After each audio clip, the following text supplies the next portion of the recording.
വരുന്ന സൂപ്പർ കപ്പിന് തയ്യാറെടുക്കുകയാണ് David കാറ്റാലൻ ബ്ലാസ്റ്റേഴ്സും. Catala ബ്ലാസ്റ്റേഴ്സിന്റെ ചുമതല എടുത്തതിന് ശേഷം തന്റെ ആദ്യ പത്രസമ്മേളനം പൂർത്തിയാക്കിയിരിക്കുകയാണ് കാറ്റാല. ഇതിൽ കാറ്റാല തന്റെ മുമ്പോട്ടുള്ള നടപ്പിലാക്കേണ്ട ലക്ഷ്യങ്ങളും പ്ലേയേഴ്സിനെ സംബന്ധിച്ചുള്ള കാര്യങ്ങളുമെല്ലാം പറഞ്ഞിട്ടുണ്ട്.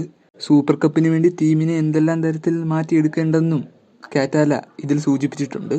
കാറ്റാലയുടെ ലക്ഷ്യം പ്ലേയേഴ്സിന്റെ മൊത്തത്തിലുള്ള മെന്റാലിറ്റി തന്നെ മാറ്റിയെടുക്കാനാണ്. പ്ലേയേഴ്സിൽ ആത്മവിശ്വാസവും ആവേശവും നിറച്ച് അവരെ ഒരു അഗ്രസീവ് മെന്റാലിറ്റി രൂപപ്പെടുത്തിയെടുക്കാനാണ് കാറ്റാലയുടെ ശ്രമം. കാറ്റാല ഇതിൽ മറ്റൊരു കാര്യം കൂടി പറഞ്ഞു. 100% കമ്മിറ്റ്മെന്റ് ഉള്ള താരങ്ങൾ മാത്രമായിരിക്കും തന്റെ ടീമിൽ കളിക്കുകയെന്ന് കാറ്റാല പറഞ്ഞു. അതിനർത്ഥം കമ്മിറ്റ്മെന്റ് ഇല്ലാത്ത പ്ലേയേഴ്സിനെ പുറത്താക്കാനും കാറ്റാല മടിക്കില്ല. ഇപ്പോൾ നിലവിലെ സാഹചര്യങ്ങൾ അനുസരിച്ച് ബ്ലാസ്റ്റേഴ്സ് താരങ്ങൾ മൊത്തത്തിൽ നിരാശരാണെന്നും അവരുടെ മൊത്തത്തിലുള്ള മെന്റാലിറ്റി തന്നെ മാറ്റം വരുത്തണമെന്നും കാറ്റാല പറഞ്ഞു.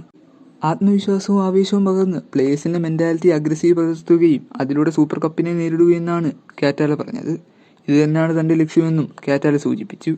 വളരെ കൂടുതൽ ഗോളുകൾ നേടുന്നതിനൊപ്പം തന്നെ വളരെ കുറവ് ഗോളുകൾ മാത്രം വഴങ്ങുന്നൊരു സിസ്റ്റമാണ് ഡേവിഡ് കാറ്റാലയുടേത്.